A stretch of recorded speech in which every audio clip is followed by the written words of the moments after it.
কত হয়েছে দাদা? 7 টাকা। Thank you. খুচরো নেই। কোনো ব্যাপার না, আমি তো আসতেই থাকি। Next time. হ্যাঁ, সে তো জানি। কেউ রাস্তা পার করিয়ে দিন,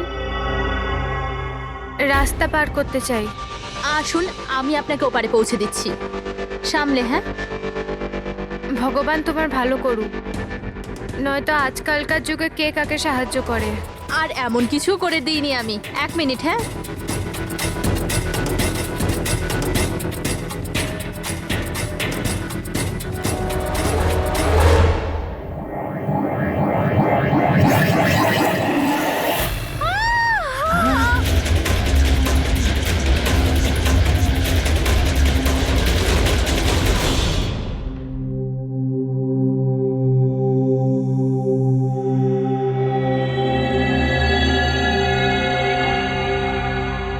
তুমি এখানেই দাঁড়াও।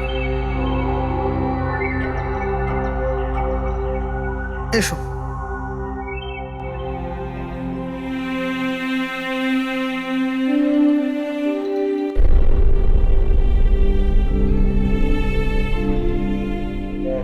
রাধিকা, ওঠো রাধিকা, দেখো তোমার বাবা এসেছে। স্যার, এটা কবে হলো, কি করে হলো? কাল রাত্রে তো একদম ঠিক ছিল আমার মেয়ে। রাধিকা ওঠো।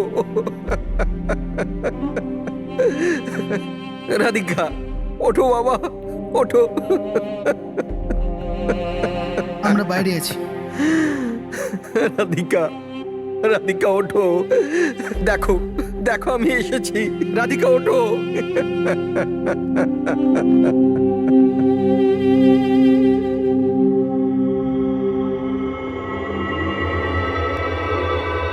ডক্টর, অ্যাকচুয়ালি কি হয়েছিল?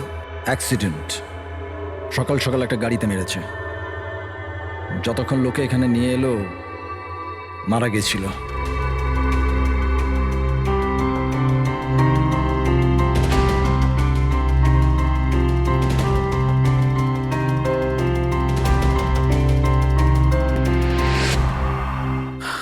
রাঘবকে নিয়ে এসো।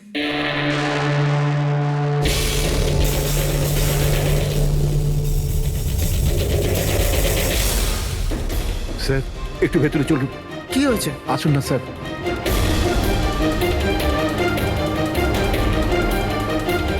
হ্যাঁ? Oh no, doctor.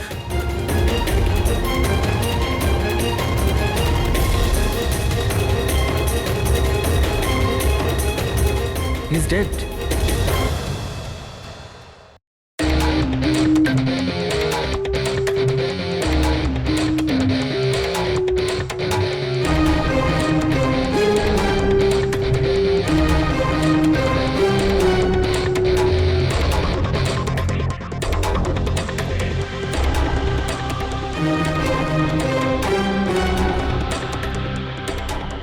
ঘর খুব বাজেভাবে ভেঙে গেছে স্যার।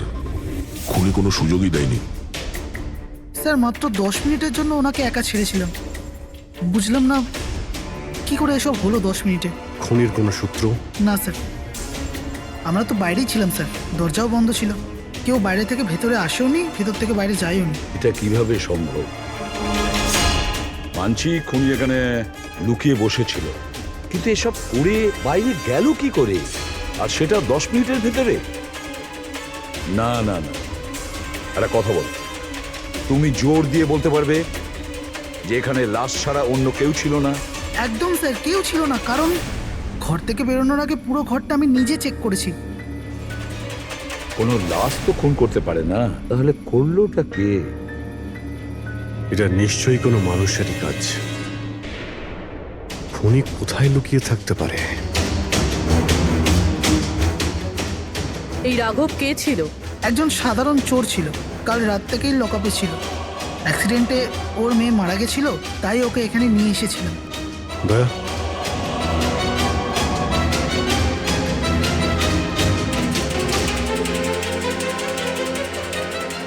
এই যে এখানে তো দরজা আছে। হ্যাঁ, এই দ্বিতীয় দরজার ব্যাপারে আমাদের বলেননি কেন? ইন্সপেক্টর স্যার, এই দরজাটা তো বরাবরই বন্ধ থাকে, না এটা কখনো খোলা হয় না এটা ব্যবহার করা হয়। ইনফ্যাক্ট আমরা তো এর ব্যাপারে ভুলেই গেছিলাম। তোমরা ভুলে যেতে পারো, কিন্তু খুনি খুব ভালো করেই দরজার ব্যাপারে জানতো। চলো এগিয়ে দেখি কত দূর যাওয়া যায়।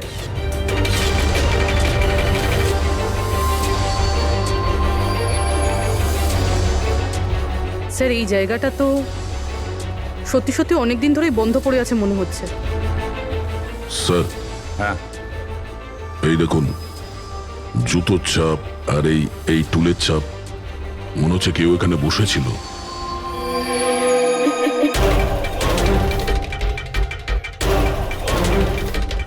স্যার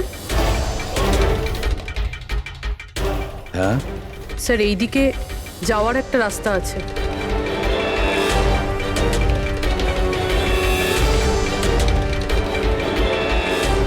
স্যার, হ্যাঁ স্যার এখানে সিমেন্টের প্লাস্টারের কাজ চলছে। হ্যাঁ এই সিমেন্টটা ভিজে রয়েছে, এখানে কোনো চিহ্ন না রেখে কেউ যেতেই পারবে না স্যার। আর এত বড় লাভ কেউ দিতেও পারবে না। সেটাই তো। স্যার এরকমও তো হতে পারে যে খুনি অন্য কোনো রাস্তা ব্যবহার করেছে। হ্যাঁ কিন্তু সেটা কোথায়? স্যার স্যার দরজা।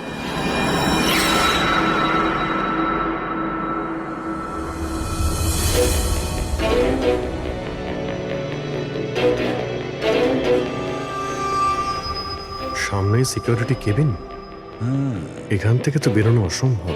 সেটাই তো। তাহলে যেতে পারে কোথা দিয়ে? স্যার এই খুনি কিন্তু বেশ ভালো প্ল্যান বানিয়েছিল। হ্যাঁ কিন্তু একটা প্রশ্ন থেকে যায়, একটা সাধারণ চোরকে মেরে ফেলার জন্য এত বড় প্ল্যানিং আর এত বড় ঝামেলা করার কি দরকার তার? আর কেনই বা করবে? হ্যাঁ স্যার, রাঘব তো পুলিশ কাস্টাডিতেই ছিল, ওকে মারার প্ল্যানিং এখানে কেন করলো, তাও হসপিটালের মর্গের মধ্যে? আর তারপর খুনি বা জানলো কি করে যে ওর মেয়ের আজকেই অ্যাক্সিডেন্ট হবে আর ওর বডিকে এখানে নিয়ে আসা হবে? গন্ডগোল আছে অভিজিৎ, অনেক বড় গন্ডগোল আছে। এই রাধিকা আর ওর বাবার রাঘবের মাঝখানে কোনো না কোনো আলাদা সম্পর্ক নিশ্চয়ই আছে। তা একটা কাজ করো, রাধিকার অ্যাক্সিডেন্ট আর ওর বাবা রাঘবের খুন, এই দুটো কাজ করার মধ্যে কিসের যোগাযোগ আছে খোঁজ নাও। স্যার, আর অভিজিৎ দেখো তো একটু এই হসপিটাল চত্বর ঘুরে যে খুনি এখান থেকে গেল কিভাবে আর কোন রাস্তা দিয়ে।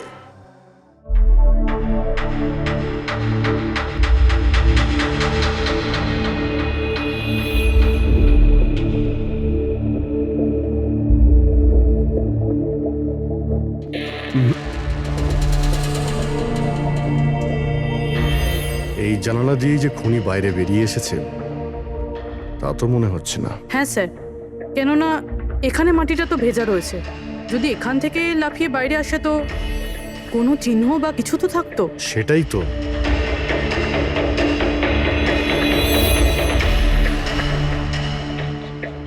ওখানে মর্গের রুমের বাইরে সিমেন্ট ভিজে, ওখানে কোনো চিহ্ন নেই। এখানে একটাই রাস্তা আছে যেটা দিয়ে বাইরে আসা যায়, এখান থেকেও আসেনি, মানে গেল কোথা দিয়ে? কিন্তু স্যার একটা জল জ্যান্ত মানুষ এইভাবে হাওয়াতে উড়ে তো যেতে পারে না। কারেক্ট, জলজান্ত মানুষ না হতে পারে পুরবী, কিন্তু মৃত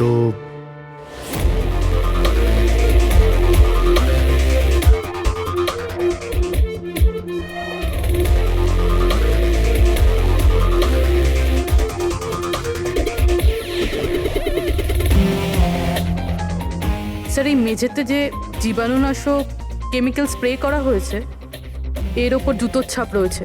মানে খুনি যদি রাঘবকে খুন করে এই দরজা দিয়ে বাইরে বেরিয়ে যায় তাহলে তার কেমিক্যাল লাগা জুতোর চিহ্ন ওখানেও থাকা উচিত। এখানটায় দেখো তো।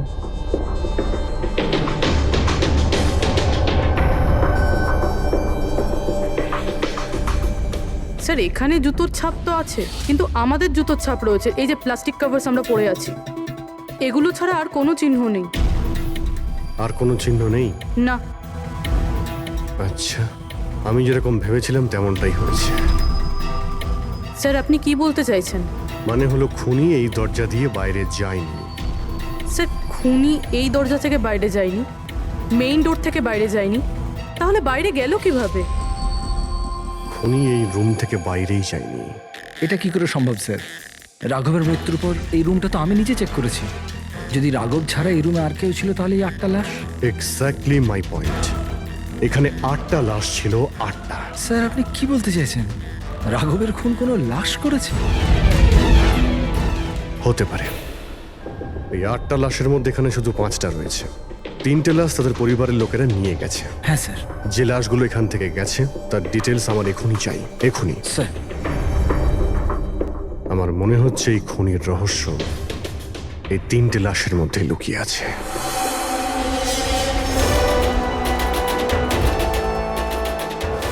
ওই অ্যাক্সিডেন্টটা এখানে হয়েছিল। ওই চায়ের দোকানদারকে জিজ্ঞাসা করি, হতে পারে কিছু দেখেছে। আচ্ছা দাদা, আজ সকালবেলায় এখানে একটা অ্যাক্সিডেন্ট হয়েছিল, কিছু বলতে পারেন সেটার সম্বন্ধে? সাহেব, উনি এখানে পাশেই কাজ করতেন। উনি রোজ চা খেতে আমার এখানে অবশ্যই আসতেন। আজকেও চা খেয়ে উনি আমার এখান থেকে বেরোচ্ছিলেন, এমন সময় অ্যাক্সিডেন্ট হয়ে গেল। সাহেব, কিছু বুঝতেই পারলাম না ওই গাড়িটা কোথা থেকে এখানে এলো আর ওকে ধাক্কা দিয়ে গেল। গাড়ির নম্বরটা দেখেছেন আপনি? সাহেব, সবকিছু এত তাড়াতাড়ি হয়ে গেল, নাম্বার দেখার সুযোগই পাইনি। আচ্ছা, গাড়িটা কি ছিল দেখেছিলেন? সাদা রঙের বড় গাড়ি ছিল স্যার। ও একলা ছিল না ওর সাথে অন্য কেউ ছিল? এসেছিলেন তো একা একাই। না স্যার, ও একা ছিল না, ওর সঙ্গে আরেকটা মেয়ে ছিল যে অন্ধ ছিল, আর রাধিকা দিদি তাকে রোড ক্রস করাচ্ছিল যখন অ্যাক্সিডেন্ট হয়েছে। ওই মহিলাটা দেখতে পেতেন না? তাহলে ওরও চোট লেগেছে। কোথায় গেছে ও? সেটা তো জানি না স্যার, অ্যাক্সিডেন্টের পরেই ও উধাও হয়ে গেল। স্যার, আমার মনে হচ্ছিল যে ও নাটক করছে। প্রথমে তো ঠিকঠাকই দাঁড়িয়েছিল, তারপর দিদিকে দেখে ও সাহায্য চাইলো। এটা হতে পারে যে ওই মহিলা যে কোনোভাবেই হোক রাধিকাকে মাঝ রাস্তায় নিয়ে যেতে চেয়েছিল, সেই কারণেই ও চা খাওয়ার জন্য অপেক্ষা করছিল, আর সবাইকে ছেড়ে ও ওর কাছেই সাহায্য চেয়েছে। রাধিকা ওই মহিলাটিকে নিয়ে ডিভাইডারের কাছে যাওয়ার পরেই মহিলাটি গায়েব হয়ে গেছে। তারপরে ওই গাড়িটা রাধিকাকে মেরেছে। তার মানে এটা কোনো অ্যাক্সিডেন্ট নয়, খুন? এখন তো এরকমই কিছু মনে হচ্ছে। কিন্তু স্যার, কেউ রাধিকাকে কেন খুন করবে? সেটাই তো জানতে হবে। রাঘব আর রাধিকার এই দুজনের মৃত্যুর কারণ কিছু বুঝতে পারছি না। রাঘব, এক মিনিট, এই রাঘব জেলে ছিল, আর ওখানে ওকে কেউ মারতে পারতো না। আর রাধিকাকে মেরে রাঘবকে সেখানে পাঠিয়েছিল যেখানে ওকে মারার ব্যবস্থা করেছিল, মর্গ। এক্স্যাক্টলি। কিন্তু স্যার, রাঘব তো একটা সামান্য চোর ছিল, ওকে মারার জন্য এত বড় প্ল্যানিং? ফ্রেডি নিশ্চয়ই এই মামুলি চোরের কাছে এমন কিছু ছিল যেটা মামুলি নয়। আচ্ছা, কালকে এখানে ডিউটিতে গেছিল? আমি ছিলাম স্যার, আর আমার সাথে এই 2 কনস্টেবল। আমরা রাঘবের পুরো ডিটেলস চাই। আচ্ছা, এটা বলুন যে ওকে কোন অপরাধের জন্য গ্রেপ্তার করা হয়েছিল? আমরা ওকে গ্রেপ্তার করিনি, কাল রাতে ও নিজেই এখানে এসেছিল। নিজে এসেছিল? আমরা ওকে গ্রেপ্তার করিনি, কাল রাতে ও নিজেই এখানে এসেছিল। নিজে এখানে এসেছিল? আমি স্যারের সঙ্গে টাকার কথা বলছি, তুই আমাকে ইনফরমেশনটা বল। বল। না, আমি এখন বড়বাবুকেই বলবো। এটা বল, স্যার কোথায়? তুই আমাকে বল না। না, আমি স্যারকেই বলবো। কুশল, কিসের তর্ক বিতর্ক চলছে এখানে? নমস্কার স্যার। রাঘব, তুই এখানে কি করছিস? স্যার, রাঘব বলছে ও অনেক বড় ইনফরমেশন নিয়ে এসছে। আচ্ছা, ঠিক আছে, ওর কাছ থেকে ইনফরমেশন নিয়ে নাও। কিন্তু স্যার, ও টাকা চাইছে।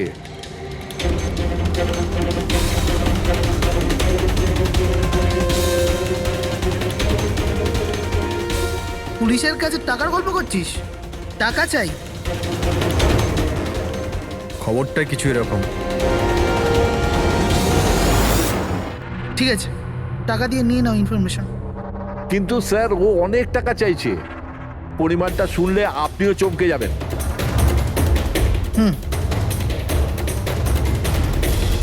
বল, কত দাম তোর ইনফরমেশনের? 3 কোটি। আরে, 3 কোটি? এমন কি ইনফরমেশন ছিল ওর কাছে যে এত টাকা চাইছিল? জানি না স্যার, ও কিছু বলেনি।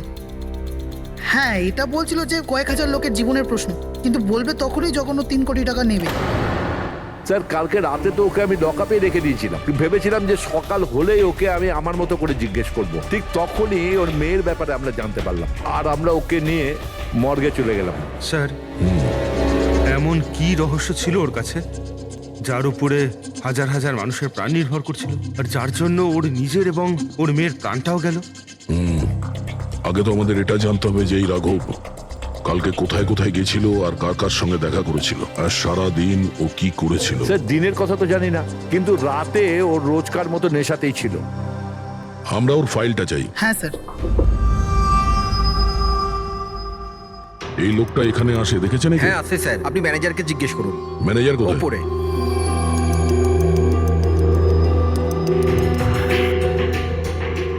ম্যানেজার? ওই দেখুন ম্যানেজার। আমরা সিআইডি থেকে আসছি। এই লোকটা কাল এখানে এসেছিল? স্যার এ তো রাঘব, এ সবসময় এখানে আসে। এই লোকটা কাল রাতে এখানে এসেছিল কিনা? হ্যাঁ স্যার, কাল রাতে এসেছিল আর কাল মোটামুটি 11টা অব্দি এখানেই ছিল। ওর ব্যবহার কেমন ছিল? সবসময়ের মতো চিন্তায় ছিল। চিন্তিত ছিল? কিছু বলেছিল? কি কারণে চিন্তিত ছিল? জুয়া খেলে খেলে একেবারে ধারে ডুবেছিল স্যার। আমাদের এখানেও প্রায় 5,000 টাকা ধার নিয়েছে। কালই বলেছিলাম ওকে যদি পুরনো টাকা না দাও তাহলে এখানে কোনো খাওয়া দাওয়া পাওয়া যাবে না। তখন ও কি বললো? বলেছিল মিটিয়ে দেবে।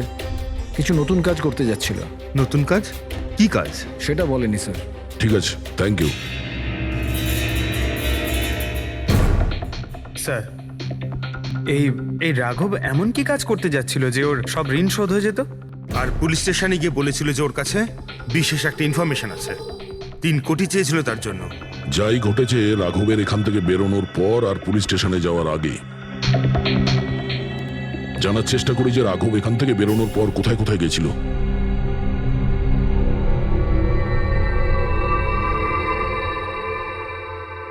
আচ্ছা কালকে এই লোকটাকে আশেপাশে কোথাও দেখেছিলে? হ্যাঁ স্যার, যখন এখান থেকে বেরোচ্ছিলাম তখন আমি দেখেছি ওনাকে। তারপর কোথায় গেলেন আমি কিছু জানি না। আচ্ছা, এখান থেকে ও হেঁটে গেছিল না? হ্যাঁ স্যার, শুধু হেঁটেই গিয়েছিল, পুরো নেশা করেছিল। ওইদিকে কোথায় গেল স্যার? নেশা অবস্থায় হেঁটে গেছে তো বেশি দূর যায়নি। চলো দেখি। Thank you. ঠিক আছে স্যার।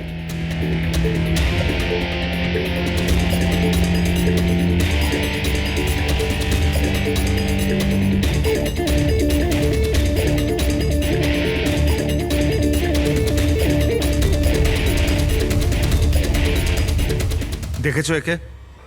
হ্যাঁ স্যার দেখেছি, একটু এগিয়ে যে গলিটা আছে না ওখানেই যাওয়া আসা করে।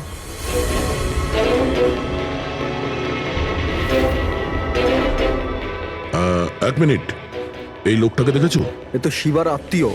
কাল রাতে জোরে জোরে দরজা ধাক্কা দিচ্ছিল আর শিবা শিবা করে চেঁচাচ্ছিল, পুরো পাড়াকে জাগিয়ে দিল স্যার। এই শিবা থাকে কোথায়? স্যার 3-4টে বাড়ি পর বাঁদিকে সবুজ রঙের একটা দেওয়াল আছে, ওটাই ওর বাড়ি।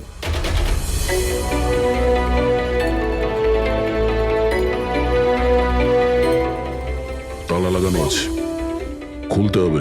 পঙ্কজ একটা কাজ করো, আশেপাশে কেউ আছে কিনা দেখো, ডাকো ওকে। আরে এদিকে এসো।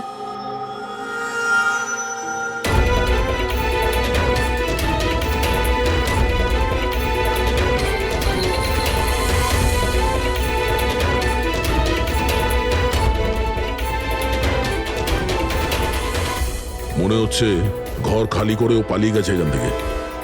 কোথায় ও? শিবা কোথায়? হ্যাঁ স্যার ওর তো কোনো খোঁজ খবর থাকে না, যে কোনো সময় আসে যে কোনো সময় যায়।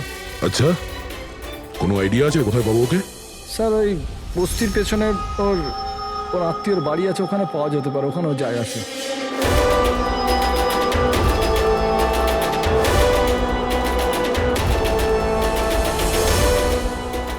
এই বাড়িটা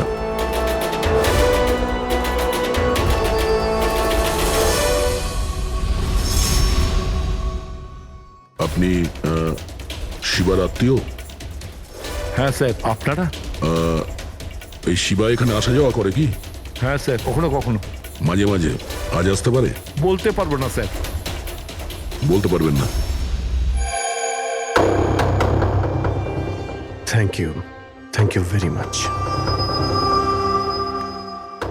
এই করণের লাশ তো অরিজিনাল ছিল। এখন বাকি দুজন, টনি আর সুনীল। এবার এদের মধ্যেই কোনো একজন আছে যে ডাবল মার্ডারের রহস্য ভেদ করতে পারে। এই টনির ডেথ সার্টিফিকেট দিয়েছে ডক্টর বিক্রান্ত। এই বিক্রান্তের কাছে তুমি যাও, দেখো টনির ব্যাপারে উনি কি বলেন, আর আমি সুনীলের ব্যাপারে খোঁজ নিচ্ছি। স্যার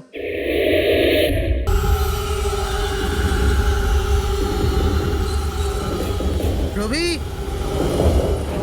রবি দরজা খোল। আপনি কে? সিআইডি। কোথায় পালাচ্ছিস? এই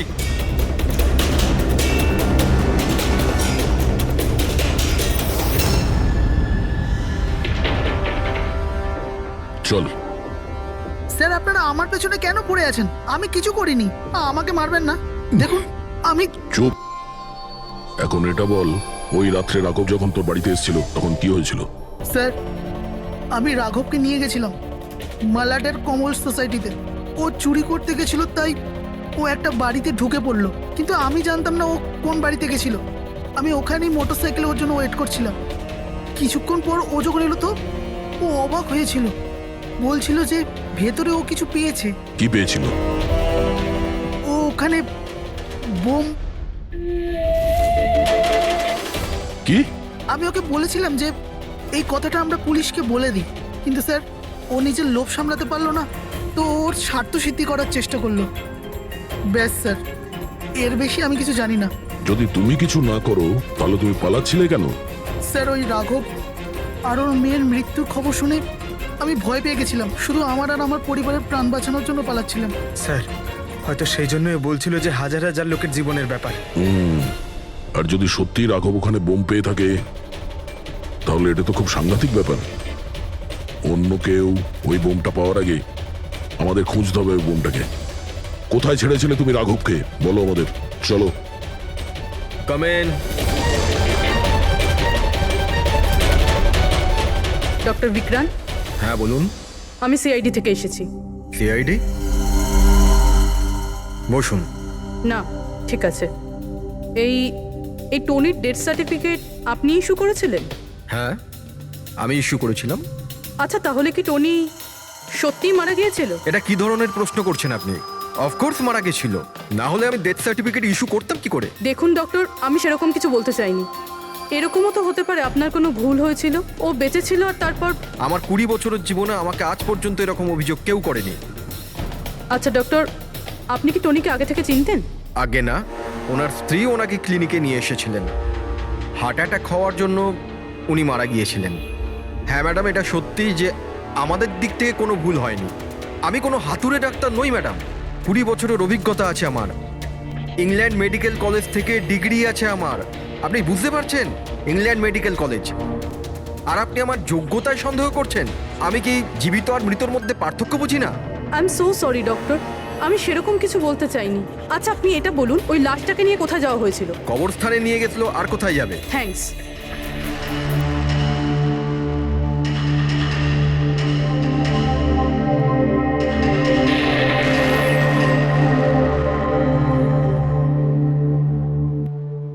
হ্যাঁ পুরবি, কি জানতে পারলে?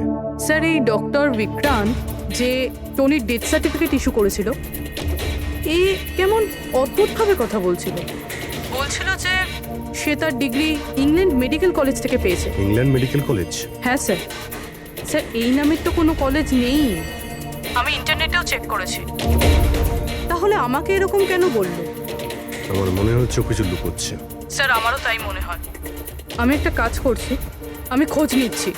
দেখো, এই কেসটা কিন্তু খুব বিপজ্জনক, বুঝেছো? তুমি একা কিছু করতে চেও না। তুমি তোমার লোকেশন পাঠাও, আমি এখনই যাচ্ছি। ওকে? ঠিক আছে স্যার।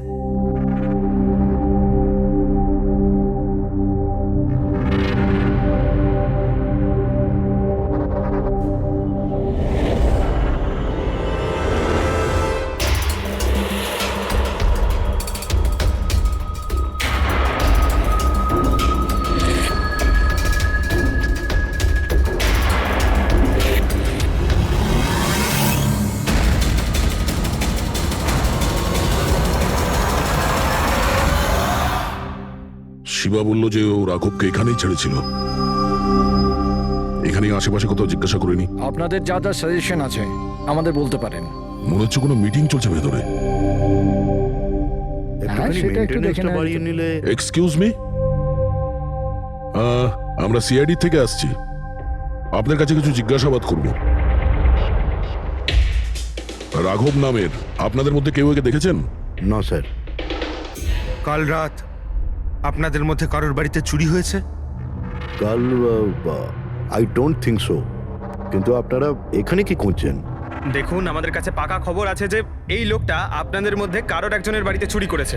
স্যার যদি আমাদের মধ্যে কারোর বাড়িতে চুরি হয়ে থাকে তাহলে আমরা জানতাম না নাকি? জানতে পারতেন, কিন্তু আপনারা যদি আমাদের মিথ্যে কথা বলেন তাহলে আমরা জানবো কি করে? আমাদের আপনাদের সবাইয়ের ঘরের তল্লাশি নিতে হবে। নিতিন বাবু, let's cooperate with CID. Sir, আপনারা তল্লাশি নিতে চান, আপনারা করুন তল্লাশি, আমাদের কোনো প্রবলেম নেই। ঠিক আছে, মনে হচ্ছে তল্লাশি করে কোনো লাভ হবে না। বোম এখান থেকে সরিয়ে দেওয়া হয়েছে। এতক্ষণে বম হয়তো টার্গেটে পৌঁছেও গেছে। তাহলেও এদের মধ্যে কেউ না কেউ মিথ্যে কথা বলছে। একটা কাজ করো, এদের সবার ডিটেলস বার করো। বোম না হোক, বারুদ কিংবা অন্য কোনো প্রমাণ নিশ্চয়ই পাবো। আমাদের কাছে সময় খুব কম, তাড়াতাড়ি করো।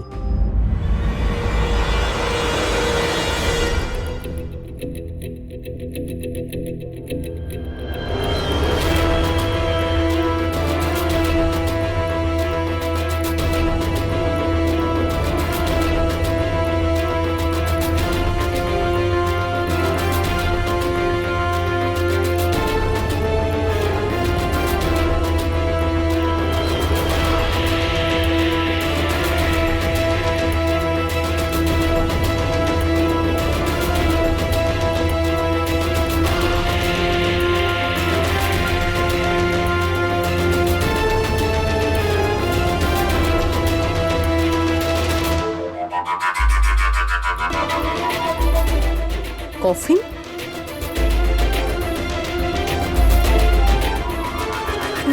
টনির লাশ এখানে?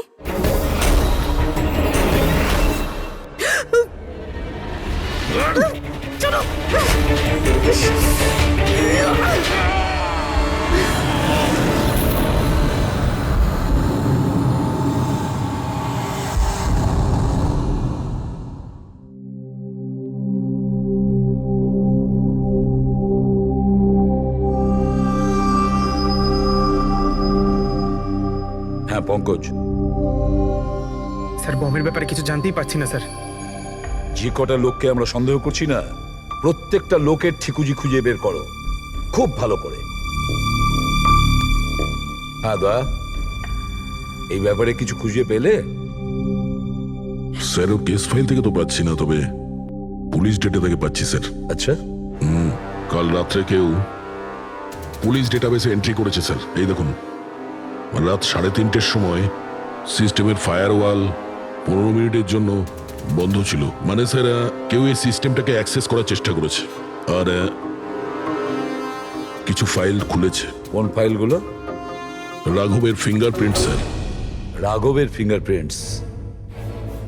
রাঘবের ফিঙ্গারপ্রিন্টস? কিন্তু কেন? এটার তো একটাই মানে দাঁড়ায় দয়া, সে যেই হোক সে রাঘবকে চিনতো না, এই জন্য ও রাঘবের ফিঙ্গারপ্রিন্ট পেয়েছিল ওই বোম রাখা ঘরে। সেই ফিঙ্গারপ্রিন্ট পুলিশের ডাটাবেসকে হ্যাক করে ওর ফিঙ্গারপ্রিন্টের সঙ্গে ম্যাচ করে দেখা হয়েছে। রাঘবের ব্যাপারে ওরা পুরোটাই জানতে পেরেছে, রাঘব দেখতে কেমন, কি কাজ করে, আর সেখান থেকে ওরা জানতে পারে যে রাঘব জেলে বন্দী হয়ে আছে। ওদের যে করেই হোক রাঘবকে জেল থেকে বের করতে হতো। এই জন্য রাঘবের নিরীহ সন্তান রাধিকাকে ওর অ্যাক্সিডেন্ট করিয়ে দিয়েছে। ও জানতো যে পুলিশের লোকেরা রাঘবকে নিয়ে রাধিকার কাছে আসবে তার মেয়েকে দেখানোর জন্য। নিজের সন্তানকে দেখতে রাঘব নিশ্চয়ই আসবে, আর তারপরে সুযোগ পেতেই রাঘবকে মেরে ফেলেছে। এরা খুব সাংঘাতিক লোক দয়া, ওরা এতটাই বিপজ্জনক পুলিশের ডাটাবেস পর্যন্ত হ্যাক করতে পারে। বাস স্যার, একবার এটা জানতে পারি যে মর্গে রাঘবের খুন কে করেছে, তাহলেই। হ্যাঁ অভিজিৎ, বলো। দয়া, পুরবীর একটা খুব বড় বিপদ হয়েছে, ওকে ফোনে পাচ্ছি না, ওকে খুঁজতে হবে। কি? ঠিক আছে, আমরা ওর মোবাইল ট্র্যাক করে পৌঁছচ্ছি। ওকে ওকে, ইয়া। কি হলো? পুরবী প্রবলেমে আছে স্যার।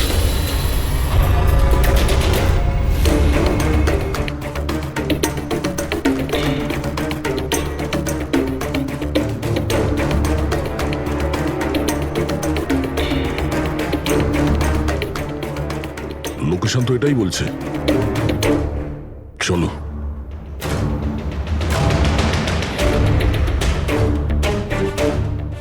স্যার, দরজা তো খোলা। চলো।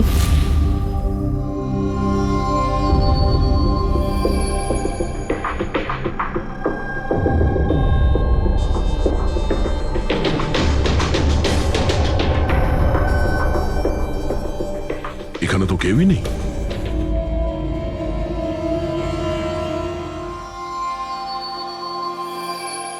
মনে হচ্ছে কেউ আসছে।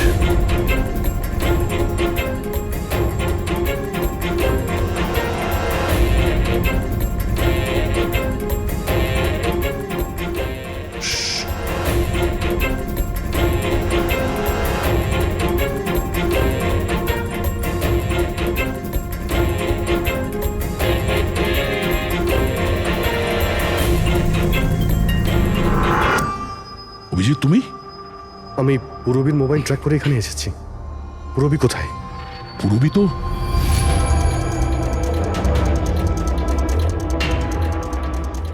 পুরবী? ও নো, পুরবী, পুরবী, পুরবি পুরবি পুরবি স্যার, ওর গলার দাগটা দেখুন স্যার, মনে হচ্ছে ওর গলা কেউ টিপে দিয়েছে। নার্ভও খুব স্লো আছে। পুরবী, পুরবি পুরবি পুরবি পুরবী, কি হয়েছে? এসব কে করেছে? হ্যাঁ, স্যার ওই টনি, ওই যে টনি? টনি স্যার, ও এখনো বেঁচে আছে। এখানেই কোথাও আছে স্যার। পঙ্কজ, দেখো তো কে। ফ্রেডি, তুমি এক্ষুনি পুরবীকে হসপিটালে নিয়ে যাও, বুঝেছো? চলো চলো পুরবী।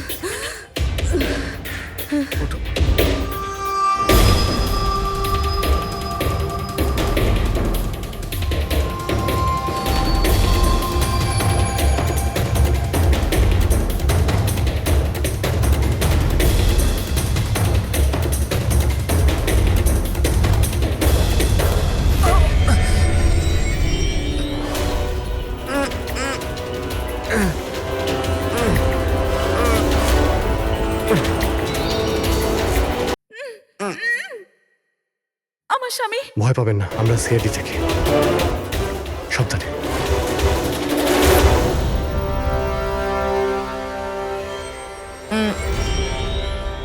আপনি কে? আমি ডক্টর বিক্রান্ত। ওরা জোর জবরদস্তি করে আমার থেকে সার্টিফিকেট বানিয়েছিল। আমার বউ ওদের কাছে বন্দি ছিল, ওর প্রাণের ঝুঁকি ছিল। এই, এসব কি হচ্ছে কি? হ্যাঁ, এতক্ষণ তো লাশটা মিথ্যে ছিল। যদি সত্যি কথা না বলো না, তোমাদের দুজনকে জীবন্ত পুঁতে ফেলবো। না স্যার, আমি বলছি স্যার, আমি বলছি। তুই অন্ধ হওয়ার নাটক করেছিলি যাতে এই টনি রাধিকাকে মারতে পারে। বস, পুরবী কেমন আছে? স্টেবল, হসপিটালে অবজারভেশনে আছে। গুড। রাধিকার খুনের রহস্যটা তো বুঝতে পারলাম। এটা বলো যে রাঘবকে কি করে মারলে তোমরা? ওই মর্গে কি করে ঢুকলে তোমরা? আর লাশ হওয়ার অ্যাক্টিং কি করে করলে? অ্যাক্টিং ছিল না দা, ও সত্যিই মরে গেছিল। কি কি ঠিক বলছি তো? প্রথমে তুমি মরে গেছিলে, তারপর বেঁচে উঠে তুমি রাঘবকে খুন করে দিলে, রাইট? আরে সালুকে কি বলছো সব? মরে গেছে, বেঁচে উঠেছে, আবার বেঁচে উঠেছে। আমি ঠিক বলছি বস। পুরবীর গলাটা টেপার সময় এর হাত থেকে কিছু কেমিক্যালস পুরবীর গলায় লেগে যায়। আমি ওগুলো টেস্ট করেছি। ওটা এক ধরনের টক্সিন, যেটা খুবই রেয়ার, দুর্লভ সমুদ্রের মাছের মধ্যে পাওয়া যায়। এই সামুদ্রিক মাছ নিজেদের প্রাণ বাঁচানোর জন্য এই টক্সিনের ব্যবহার করে। কিছুক্ষণের জন্য একে দেখে মনে হবে যে মারা গেছে, কিন্তু আবার বেঁচে ওঠে। এও সেই টক্সিনেরই ব্যবহার করেছে। এও কিছুক্ষণের জন্য মারা গেছিল। আর এই টক্সিনটা এমন অদ্ভুত জিনিস যে কেউ একে ধরতে পারে না। মানুষের হার্টবিট একদম বন্ধ হয়ে যায়। দেখে মনে হয় যেন মানুষটা মরেই গেছে। এই কাজটাই এ করেছে। প্রথমে মারা যায় আর তারপরে বেঁচে উঠে রাঘবকে খুন করে। ঠিক বলেছি? Correct sir. তুমি ওদেরকে মারলে কেন? আমি টাকা পেয়েছিলাম স্যার। ইন্টারনেট থেকে কেউ আমাকে হায়ার করেছিল রাঘব আর রাধিকাকে মারার জন্য। বম কোথায়? বম কোথায় আমি জানি না স্যার। কে হায়ার করেছে তোমাদের? আমি এর আগে কোনোদিন দেখা করিনি স্যার। ও আমাকে একটা বিল্ডিংয়ে রেকি করার কথা বলেছিল, যেটাকে ওড়াতে চাইছিল। কোন building? DT pharma company limited.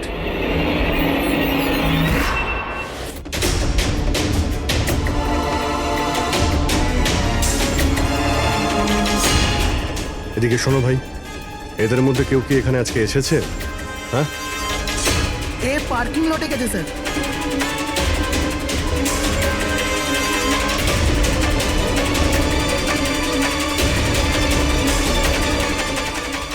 Sir এই পার্কিং লটটা তো অনেক বড়, বম খুঁজতে তো কয়েক ঘন্টা লেগে যাবে।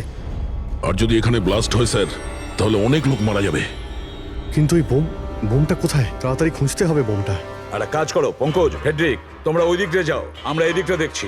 খুব ভালো করে দেখো।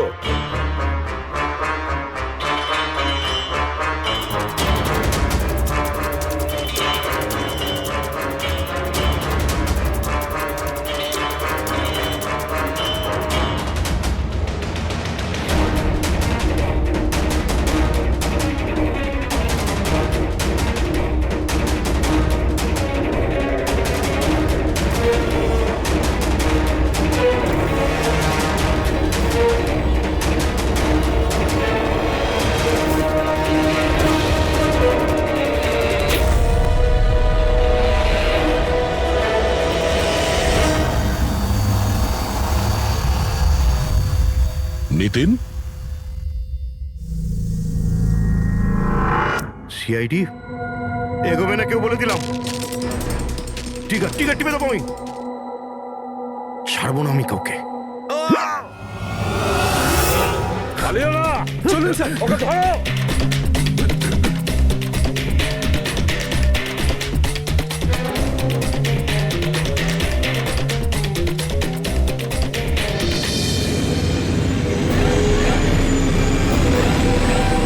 খেলা শেষ।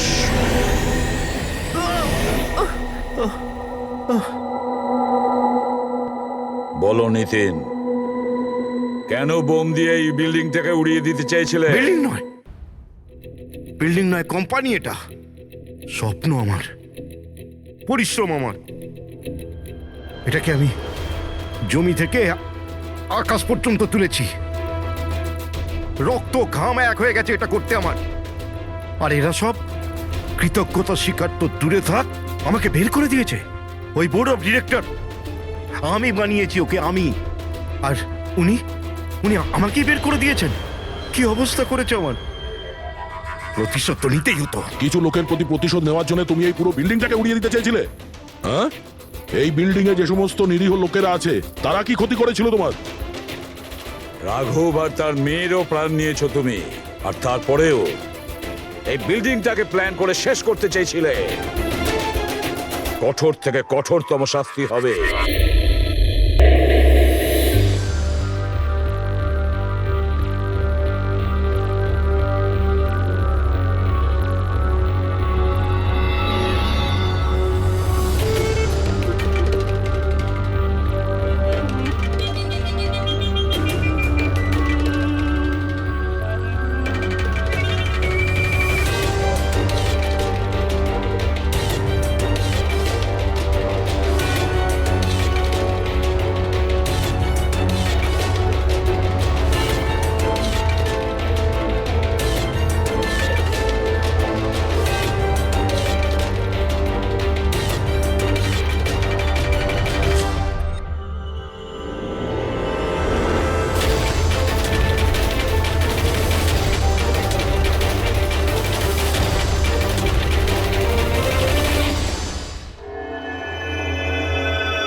কত হয়েছে দাদা?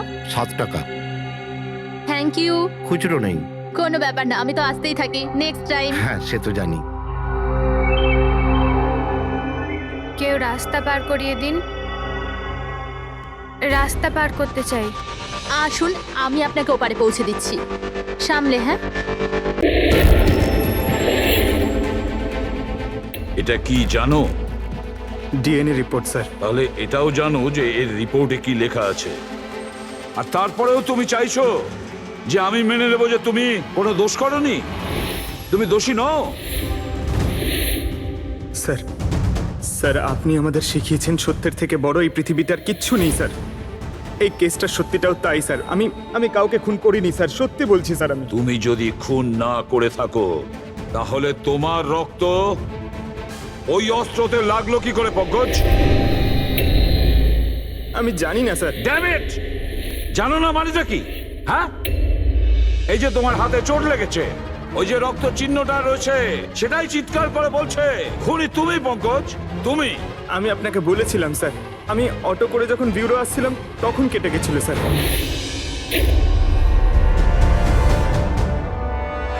স্যার এটাও তো হতে পারে যে কেউ পঙ্কজকে ফাঁসানোর চেষ্টা করছে। পঙ্কজ যে লোকটা তোমার হাত কেটেছিল, হয়তো সেই তোমার রক্তের স্যাম্পল নিয়ে গেছে ক্রাইম সিনে রাখার জন্য।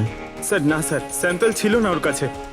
ও যখন আমার হাত কেটেছিল তখন সঙ্গে সঙ্গে রক্ত বেরোয়নি স্যার। ও চলে যাবার পর আমার রক্ত বেরিয়েছিল। ওর কাছে আমার স্যাম্পল থাকতেই পারে না স্যার। যদি তোমার রক্ত কেউ না নিয়ে থাকে, তাহলে তোমার রক্ত ক্রাইম সিনে শুধু একটা কারণেই যেতে পারে পঙ্কজ, আর সেটা তখনই যখন তুমি ওখানে খুন করতে গিয়েছিলে। স্যার এ তো অদ্ভুত ব্যাপার। স্যার পঙ্কজ যদি মিথ্যে বলতো, আমাদের বিভ্রান্ত করতে চাইতো, তাহলে তো বলতেই পারতো যে ওর স্যাম্পল কেউ নিয়ে চলে গেছে, কিন্তু ও আমাদের সত্যি বললো। তাহলে ওর সত্যির কি কোনো দাম নেই স্যার?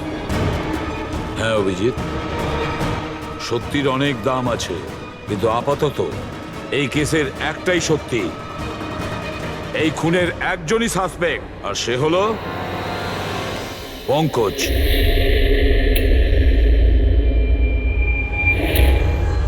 আমি তোমাকে সিআইডি থেকে সাসপেন্ড করছি।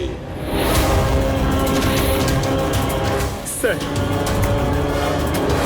স্যার আমার কথা বিশ্বাস করুন, আমি কিচ্ছু করিনি। আমি খুন করিনি, আমি আমার বাবার দিব্যি করে বলছি স্যার। তোমার গান আর ব্যাচ। স্যার, একজন ছেলে তার বাবার শ্রাদ্ধের দিন কিভাবে তার মিথ্যে দিব্যি কাটতে পারে স্যার? আমি তোমাকে জিজ্ঞেস করিনি ফেডরিক। গান আর ব্যাচ।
এটা অন্যায় হচ্ছে, এটা খুবই অন্যায় হচ্ছে। নো অফেন্স স্যার, কিন্তু আপনি আপনি সবসময় আমাদের উপর এইভাবে সন্দেহ করতে পারেন না স্যার। এটা তুমি কি বলছো অভিজিৎ? কি ভুল বললাম আমি? যখনই কোনো সিআইডি অফিসারকে মিথ্যে ব্লেম দেওয়া হয়েছে, আপনি আমাদের উপর কখনোই ভরসা করেন না। এটা তুমি কি বলছো অভিজিৎ? আমি তোমার কাছে এটা আশা করিনি। স্যার আমাদেরও আপনার কাছে কিছু আশা থাকে স্যার। আপনার একটা ইশারায় আমরা যে কোনো মুহূর্তে জীবন দিতে প্রস্তুত থাকি। তাহলে এটুকু আশাও কি অন্যায় যে আপনি খারাপ সময় আমাদের পাশে থাকবেন, আমাদের আপনি সহযোগিতা করবেন? তোমাদের আমি সহযোগিতা করি না? সত্যিটা জানার চেষ্টা করিনি? সত্যিটা জানার চেষ্টা করে অনেকবার আপনি আমাদের আত্মসম্মানে আঘাত করেছেন স্যার। আমাদের দায়িত্ব আর কর্তব্যকে আপনি সন্দেহ করেছেন। যখন আমাকে মিথ্যে অপবাদ দেওয়া হয়েছিল, আপনি আমার উপরে ভরসা করেননি স্যার। আর যতক্ষণ পর্যন্ত অভিজিৎ নিজেকে নির্দোষ প্রমাণিত করছে, ওকে জেলেই থাকতে হবে। যখন দয়াকে মিথ্যে অপবাদ দেওয়া হয়, তখন ওকেও আপনি ভরসা করেননি স্যার। কিন্তু হয়তো আপনি একটা কথা ভুলে গেছেন, একবার আপনাকেও এরকম মিথ্যে অপবাদ দেওয়া হয়েছিল স্যার।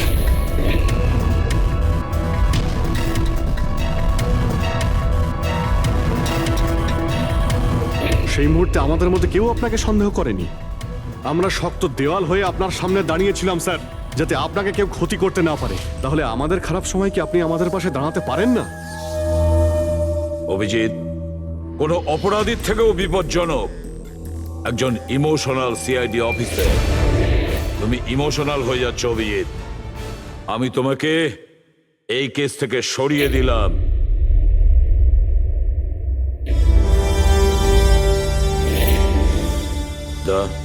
পুরবী, আজ থেকে পঙ্কজের কেস তোমরা দুজনে ইনভেস্টিগেট করবে, শুধু শুধু তোমরা দুজনে। ঠিক আছে স্যার। এখন আমার উপরে আপনার এতটুকুও ভরসা নেই যে এই কেসটাকে আমি নিউট্রাল ভাবে দেখতে পারবো কিনা। এত বছর ডিউটির পর এরকম মেডেল তো ভাগ্যবানেরাই পায়। Thank you sir.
নিজের পিঠ আমার দিকে করে দাঁড়িয়ে পড়ো। চলো এটাও করে দেখে নি।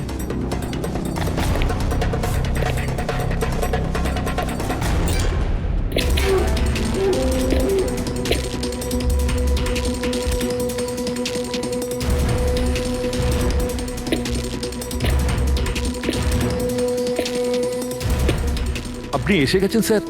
আমি আপনার জন্য অপেক্ষা করছিলাম। ওইখানে আপনার ফাইলটা আছে, ওখানে পুরো ফাইন্যান্সিয়াল প্ল্যান পড়ে আছে এবং আমার স্থির বিশ্বাস যে আপনার খুব পছন্দ হবে।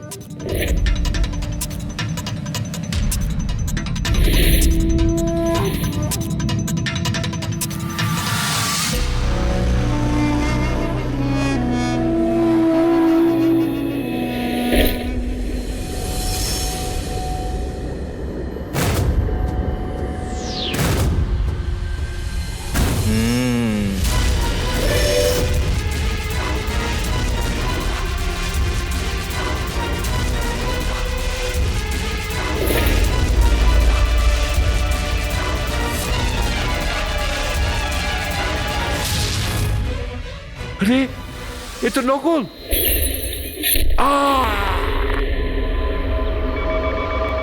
Hello ACP Pradyuman here.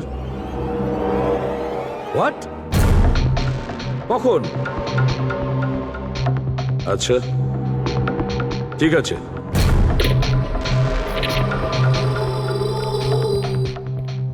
Abhijit, Vikram বিজয় খুন হয়েছে।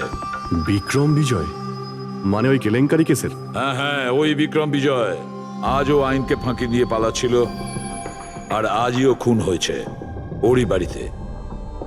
একদিন না একদিন তো এটা হওয়ারই কথা ছিল স্যার। এত শত্রুও পুষেছে ঘরের মধ্যে। Sir, I am really sorry sir, একটু লেট হয়ে গেলাম। কি ব্যাপার পঙ্কজ, কোথায় ছিলে তুমি? স্যার আসলে বাবা শ্রাদ্ধ ছিল আজ, তাই মন্দিরে গেছিলাম পুজো দিতে। ঠিক আছে। আর এটা হাতে কি হয়েছে? আরে স্যার আসতে গিয়ে লেগে গেল, তেমন কিছু না, খুব বেশি লাগেনি স্যার। ঠিক আছে, তৈরি হয়ে নাও, একটা মার্ডার কেস এসেছে। আর শোনো,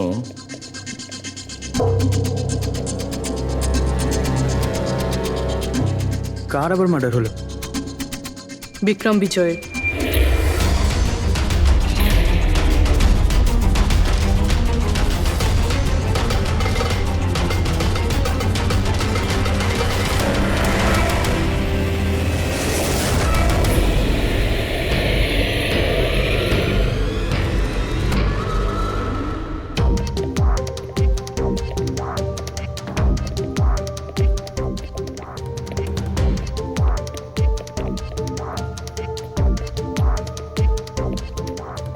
সিআইডি? হ্যাঁ স্যার, আমি গোপাল, বিক্রম স্যারের ম্যানেজার। এই তিনজন কারা? এ মোহিত, বিশাল আর ও হলো রাঘব। এরা স্যারের সিকিউরিটি গার্ডস। ও, আর ইনি? ইনি বিক্রম স্যারের ওয়াইফ মধু ম্যাডাম, আর বাকিরা সব স্টাফ। বডি কোথায়? স্যার বডি ভেতরে আছে। এই ঘাড়ে আঘাত করেছে আর পেট আর বুকেও মেরেছে। খুনি এটা শিওর হতে চেয়েছিল যে কোনোভাবেই যেন এ বেঁচে না যায়।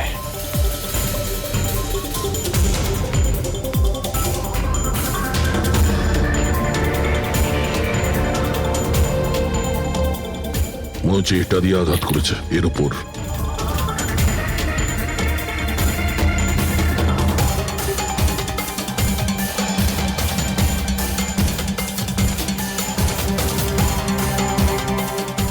বিক্রমের ফোনে শেষ মেসেজটা কোনো আননোন নাম্বার থেকে এসেছিল। নিজের পিঠ আমার দিকে করে দাঁড়াও। পিঠ আমার দিকে মানে ওই লোকটা কি একে নিজের মুখ দেখাতে চাইনি নাকি?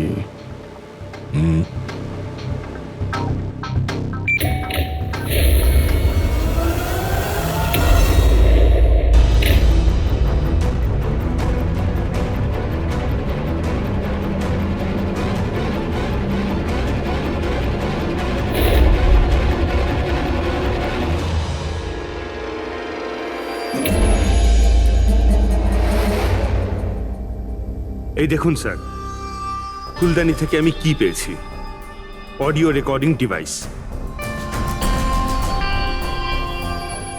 অডিও রেকর্ডিং ডিভাইস মানে এই রুমের মধ্যে যা কথাবার্তা হচ্ছিল। ওর আমি নাম তো জানি না, কিন্তু ও যেভাবে প্রস্তুতি নিচ্ছিল ওটা দেখে তো মনে হচ্ছিল যেন ওনার কোনো বিশেষ ক্লায়েন্ট হবে, আর উনি বিক্রমের সাথে দেখা করতে চাইছিলেন। এই ক্লায়েন্ট বিক্রমের কন্ট্যাক্ট এলো কি করে? স্যার আমার জন্যে ও আগে আমাকে কন্ট্যাক্ট করেছিল। ও বিক্রম স্যারের পুরো ইতিহাস ভালো করে জানতো, আর বিক্রম স্যার ওর এই হোমওয়ার্কে খুব ইমপ্রেসড হয়েছিল, আর উনি আমাকে মিটিং ফিক্স করতে বলেছিলেন। আপনি ওর সঙ্গে আগে দেখা করেছিলেন?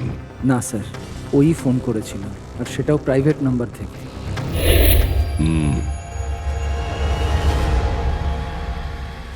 তাহলে আপনারা মিটিং এর আগে সবকিছু দেখে নিয়েছিলেন? হ্যাঁ হ্যাঁ স্যার। ওই রুমটা খুব ভালো করে চেক করে নিয়েছিলেন তো? হ্যাঁ। তাহলে এই অডিওর রেকর্ডিং ডিভাইস এটা রুমের মধ্যে এলো কি করে? স্যার এটা কোথায় ছিল? ফ্লাওয়ার পটের মধ্যে। ফ্লাওয়ার পটে? ওটা তো তুই চেক করেছিলিস না মোহিত? আমি চেক করেছিলাম স্যার, কিন্তু আমি এটা ফ্লাওয়ার পটে দেখতে পাইনি। দেখতে পাননি? আগে না। আচ্ছা, কিভাবে তুমি দেখলে না? ব্যুরো চলো, ওখানে সবাই খুব ভালোভাবে দেখতে পায়।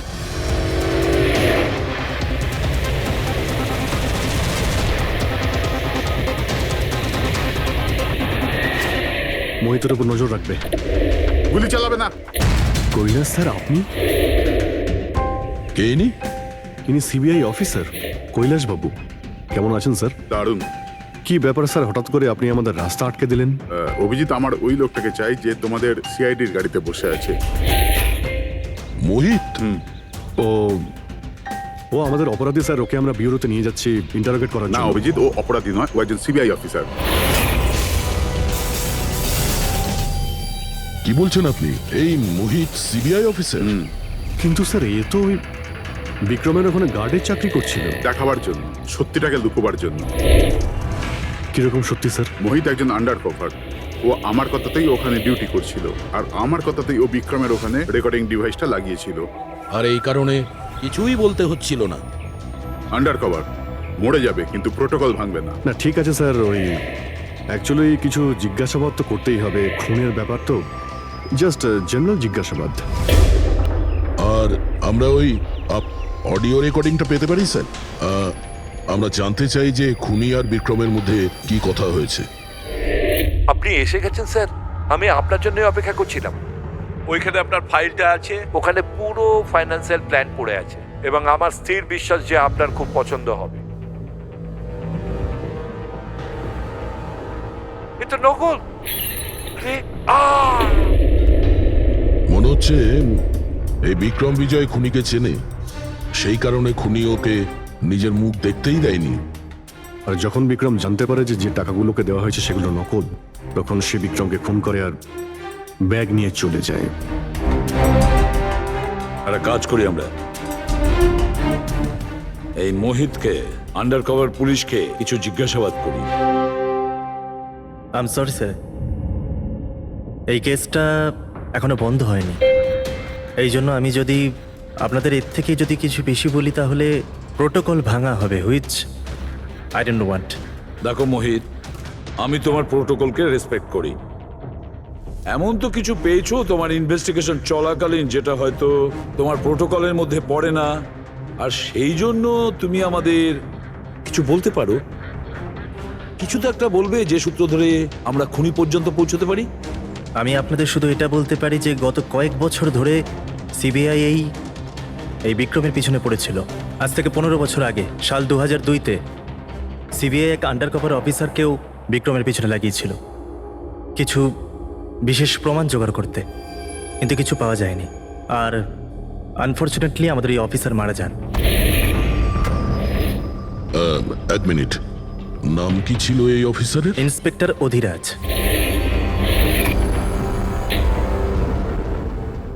ইন্সপেক্টর অধিরাজ?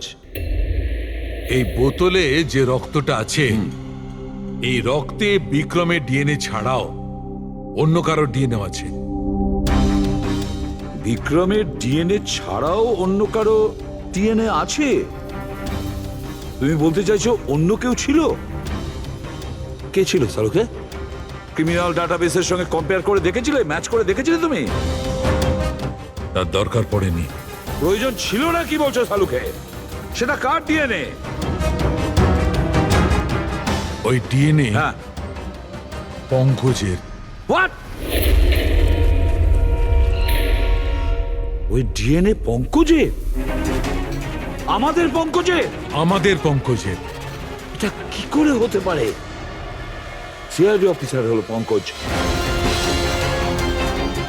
সিআইডি অফিসার পঙ্কজ খুন করতে পারে? আমাদের একজন অফিসার খুনি? কিন্তু স্যার, পঙ্কজ কেন খুন করতে যাবে? সেটাই তো, সিআইডি অফিসার কেন খুন করতে যাবে? স্যার, বিক্রমের বাড়ির থেকে 1 কিলোমিটার দূরে পুলিশ একটা বেবারিশ মোটরসাইকেল পেয়েছে স্যার। কার মোটরসাইকেল ছিল ওটা? স্যার, ও পঙ্কজের ওটা।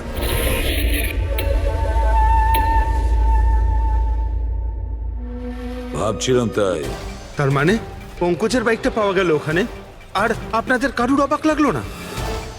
ফ্রেডি, বিক্রম বিজয় যে মারা গেছে আজ 15 বছর আগে, অধিরাজ বাবু পঙ্কজের বাবা একটা আন্ডার কভার কপ বডিগার্ড সেজে বিক্রম বিজয়ের বিরুদ্ধে প্রমাণ জোগাড় করছিল, আর সেই কারণে ও মারাও গেছে।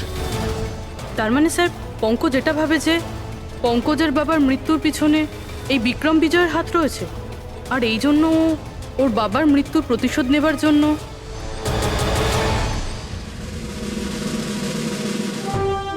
পঙ্কজ এখন কোথায়?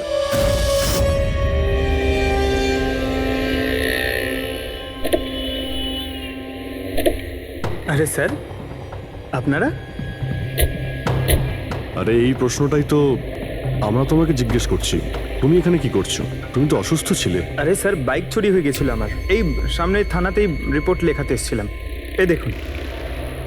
আমরা জানি তোমার বাইকটা কোথায়। আপনারা কি করে জানলেন স্যার?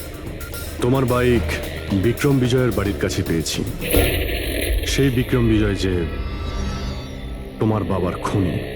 যখন বিউরোতে এসিপি স্যার বলল যে বিক্রম বিজয়ের খুন হয়েছে, তখন তুমি জানতে না ওই বিক্রম বিজয়? হ্যাঁ স্যার। আরে তাহলে তুমি বিউরোতে কেন বললে না? তোমার বলা উচিত ছিল যে বিক্রম বিজয়ই তোমার বাবার খুনি। স্যার, বাবা শ্রাদ্ধ ছিল স্যার। মন্দির থেকে বিউরো আসছিলাম, ওনার ব্যাপারেই ভাবছিলাম। আর কিছু খেয়াল ছিল না স্যার। একদম কিছু মাথায় আসছিল না, বুঝতেই পারছিলাম না কি করব। আর এই যে তোমার হাতটা কাটা, এক্স্যাক্টলি কি হয়েছিল? স্যার, এটা তো মন্দির থেকে যখন আমি অটোতে ফিরছিলাম।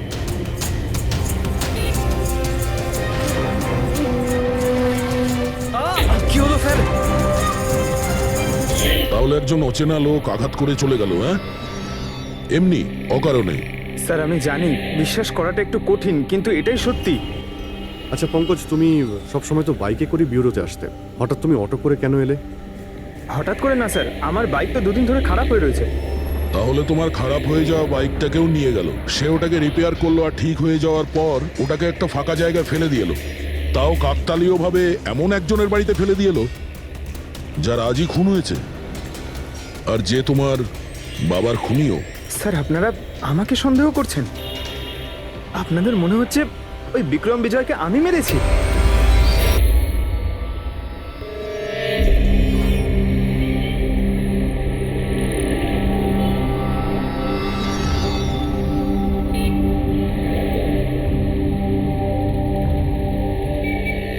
যদি এই পঙ্কজ নিজের বাড়ি থেকে বিক্রম বিজয়ের বাড়িতে যায়, তো এখানে এই জাংশন থেকেই গিয়েছে।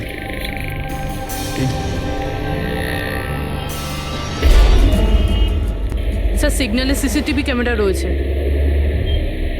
এই সিসিটিভি ক্যামেরার ফুটেজ থেকেই আমরা জানতে পারবো যে পঙ্কজ ওই বাইকে করে এখান থেকে গিয়েছিল নাকি ওটা অন্য কেউ ছিল।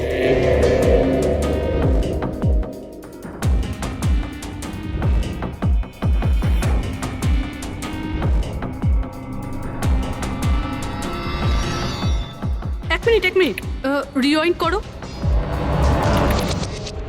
পজ করো। স্যার, এই দেখুন, একে পঙ্কজের মতনই দেখতে লাগছে না? বাইকের নাম্বার হলো XYA4784। স্যার, পঙ্কজের বাইকের নাম্বারও এটাই। পুরবি, এই পঙ্কজ এতটা তো ভুল করবে না যে একটা অপরাধ করতে যাওয়ার আগে রাস্তায় আর একটা অপরাধ করবে, সিগন্যাল ভাঙা। নিশ্চয়ই কেউ আছে যে পঙ্কজকে ফাঁসাতে চাইছে, আর সেই কারণেই ও সিগন্যালটা ভেঙেছে, যাতে আমাদের যে সন্দেহটা আছে পঙ্কজের উপর, ওটা আরো মজবুত হয়। কিন্তু স্যার, পঙ্কজকে কে ফাঁসাতে চাইবে? হতে পারে ওর কোনো পুরনো শত্রু। স্যার, আমার এমন কোনো পুরনো শত্রু নেই যে আমাকে ফাঁসানোর জন্য এরকম কিছু করবে স্যার। পঙ্কজ, খুব ভালোভাবে চিন্তা করো, কেউ তো হবে। না স্যার। যদি তোমার কোনো শত্রু না থেকে থাকে, তাহলে এই খুন তুমিই করেছো। তুমি নিজের বাবার মৃত্যুর প্রতিশোধ নিয়েছো তুমি, আর সেটাও ওনার মৃত্যুবার্ষিকীতে। স্যার, আমার প্রতিশোধ নেবার কোনো মেন্টালিটি নেই স্যার। আমি খুনি না স্যার, আমি একজন সিআইডি অফিসার। যতদূর বাবার কথা স্যার, আমি তো ওনাকে ভালো করে দেখিও নি স্যার। আমার তো এমন কিছু মনেও নেই যে উনি আমাদের সঙ্গে কখনো টাইম স্পেন্ড করেছেন বা আনন্দ করেছেন। স্যার, উনি হয়তো কখনো ভাবতেনও না যে ওনার একটা ছেলে আছে যার ওনাকে প্রয়োজন। তার মানে হলো তোমার বাবার সঙ্গে তোমার সম্পর্ক ভালো ছিল না? স্যার, উনি একজন আন্ডারকভার কপ ছিলেন। বেশিরভাগই নিজের কাজে ব্যস্ত থাকতেন। বাড়ি, সংসার, সন্তান, পরিজন সেসব নিয়ে উনি কোনোদিন মাথায় ঘামাননি। আমাকে শুধু আমার মাই মানুষ করেছেন স্যার। কিন্তু তাও বলছি পঙ্কজ, তোমার নিজের বাবার সাথে কোনো না কোনো স্মৃতি তো জড়িয়ে থাকবে না? কিছু মনে আছে? শুধু স্যার এইটুকুই মনে আছে আমার স্যার, আমাকে উনি মেলায় ঘুরতে নিয়ে যেতেন, কিন্তু মেলায় নিয়ে যাওয়ার আগে উনি আমাকে হসপিটালে নিয়ে যেতেন প্রতিবার। কি? হসপিটালে? ওটা কেন? হয়তো ছোটবেলায় আমি খুব অসুস্থ থাকতাম, আর উনি হসপিটালে নিয়ে যেতেন, আর আমার খুব ব্যথা লাগতো স্যার। যন্ত্রণা? পঙ্কজ, কোথায় যন্ত্রণা হতো? স্যার পিঠে, এখানে স্যার। পিঠে? পঙ্কজ, ডাক্তার পিঠে কি করতো? না স্যার, তেমন কিছু মনে পড়ছে না স্যার।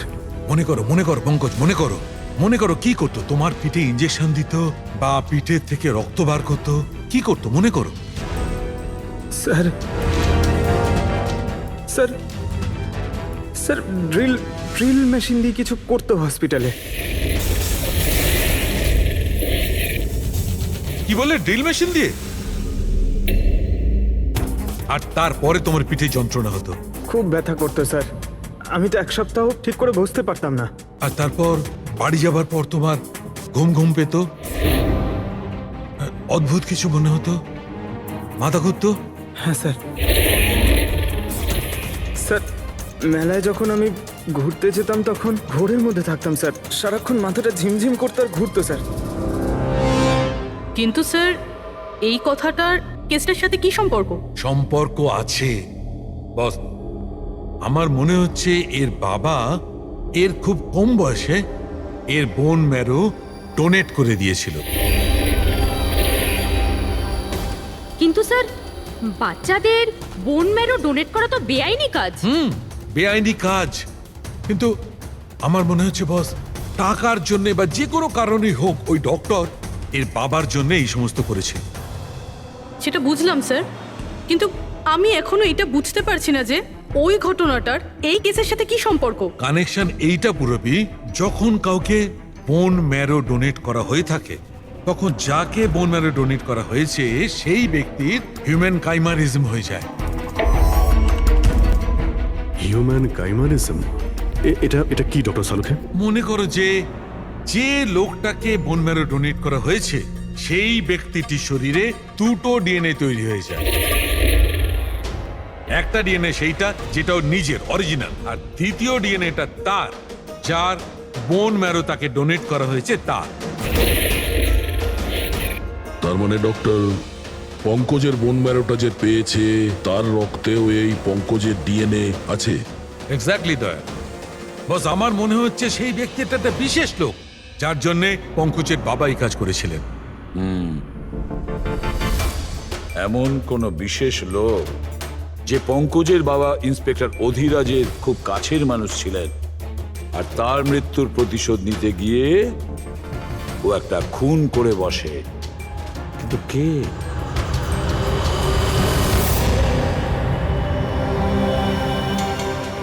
দয়া।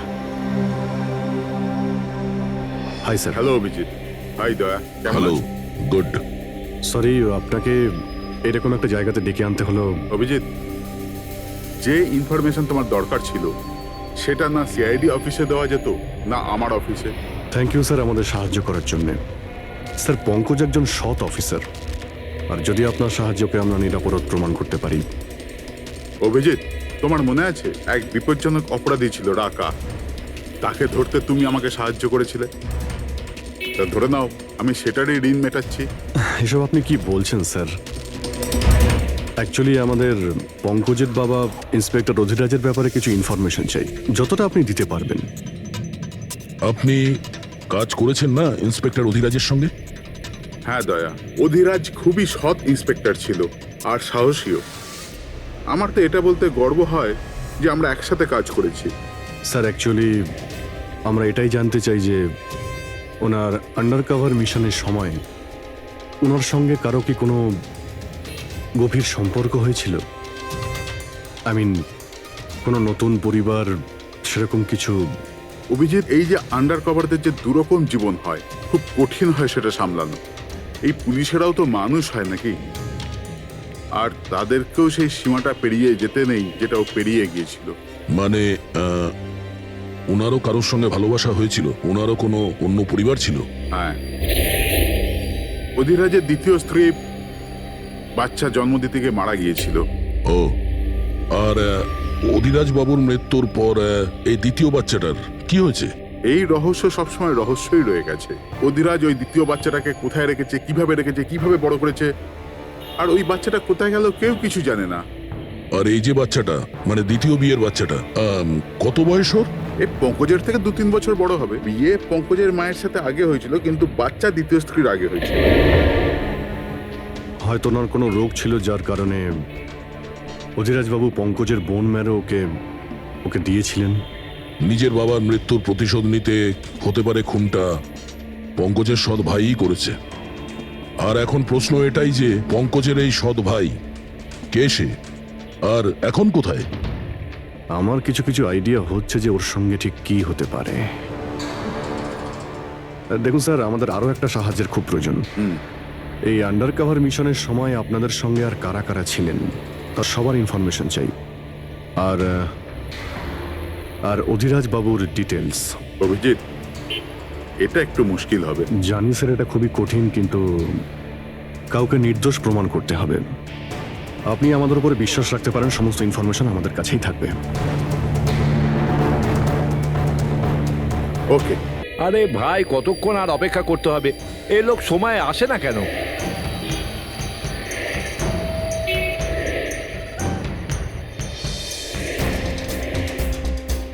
আরে ভাই, আধ ঘন্টা ধরে অপেক্ষা করছি। আজই আমার পুরো টাকা চাই। আজই আমাকে এই শহর ছেড়ে দিতে হবে। তোর হিসাব তো আমি আজ এখনই এই মুহূর্তে করব।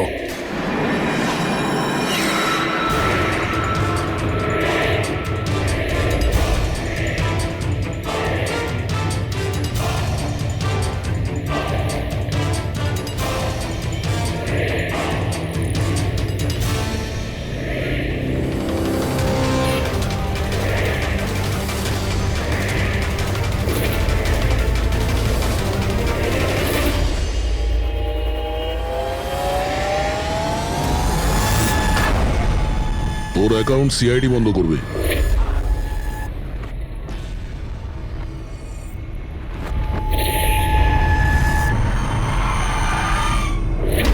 বাবার ধার মেটানো প্রত্যেক সন্তানের কর্তব্য, আর যে ছেলে এটা করে তাকেই ভালো ছেলে বলা হয়, আর সেটা হলাম আমি।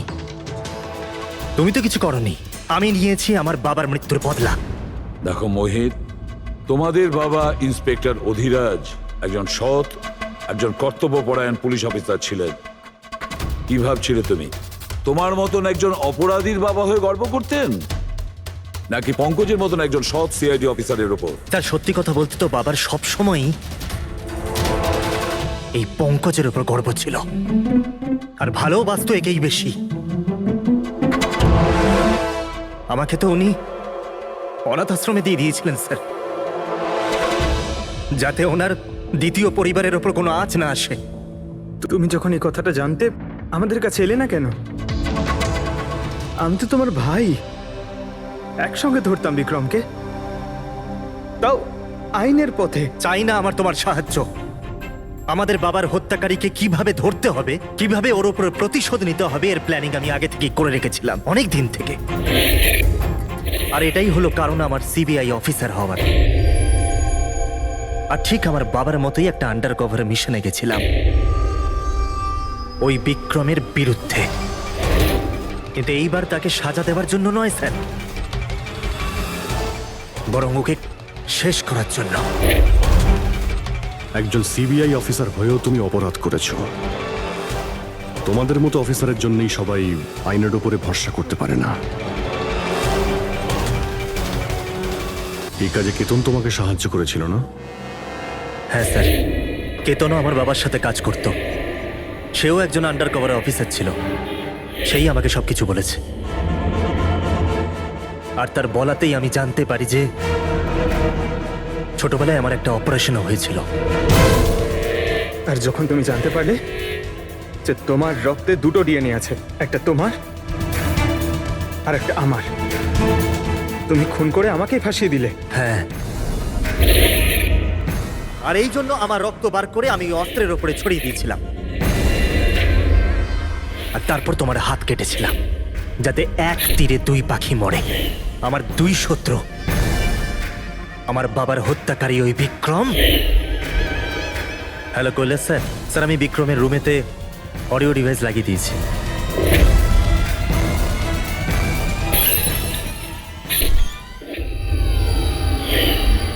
আর তুমি আমাকে এত ঘৃণা করার কারণ কি ভাই? কেন করবো না বলো তো?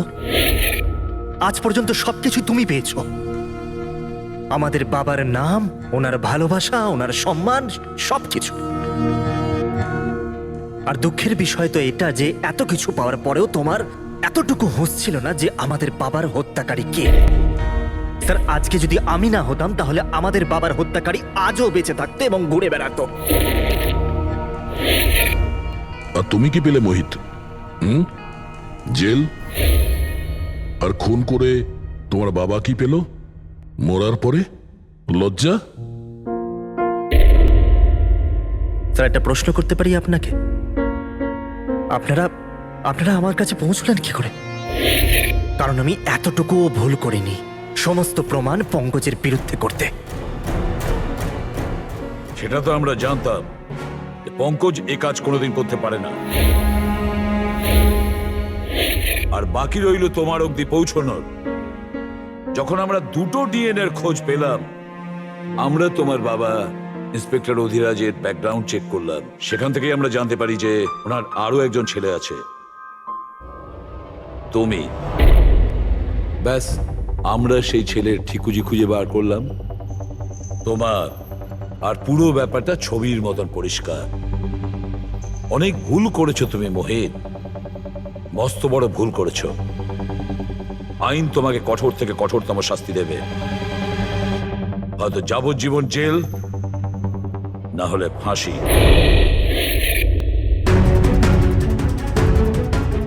ফ্রেডরিক,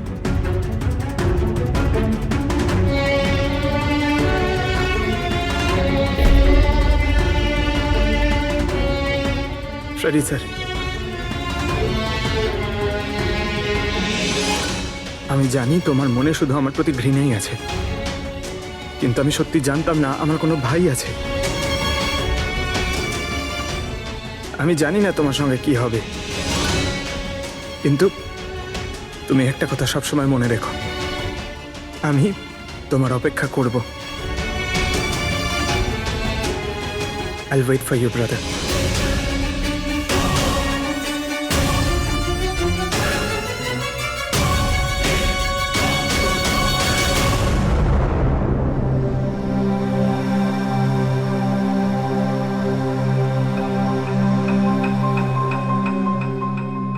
পঙ্কজ, দেখো, তোমার যে ভালো দিকটা আছে না, সেটা কিন্তু বাঁচিয়ে রাখবে খুব ভালো করে। Welcome back to CID. Thank you sir. Sir, I am sorry sir, আপনি ঠিকই বলছিলেন। ইমোশনাল হয়ে আমি স্যার একটু বেশি বলে ফেলেছি। I am sorry.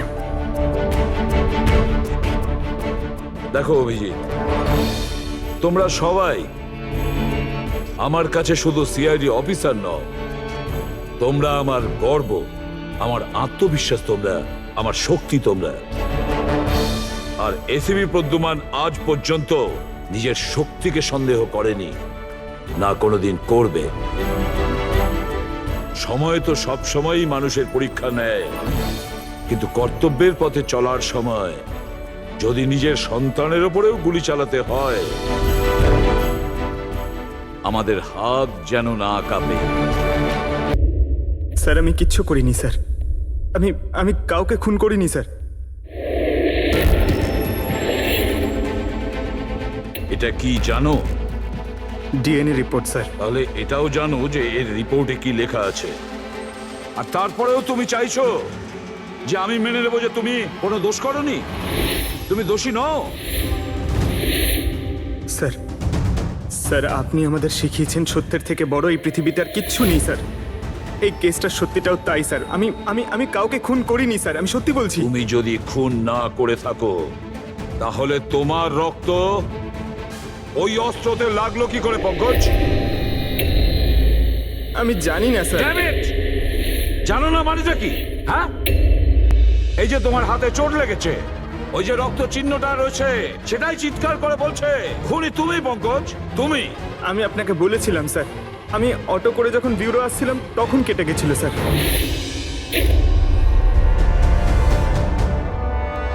স্যার এটাও তো হতে পারে যে কেউ পঙ্কজকে ফাঁসানোর চেষ্টা করছে। পঙ্কজ যে লোকটা তোমার হাত কেটেছিল হয়তো সেই তোমার রক্তের স্যাম্পল নিয়ে গেছে ক্রাইম সিনে রাখার জন্য। স্যার না স্যার, স্যাম্পল ছিল না ওর কাছে। ও যখন আমার হাত কেটেছিল তখন তখন সঙ্গে সঙ্গে রক্ত বেরোয়নি স্যার। ও চলে যাবার পর আমার রক্ত বেরিয়েছিল। ওর কাছে আমার স্যাম্পল থাকতেই পারে না স্যার। যদি তোমার রক্ত কেউ না নিয়ে থাকে তাহলে তোমার রক্ত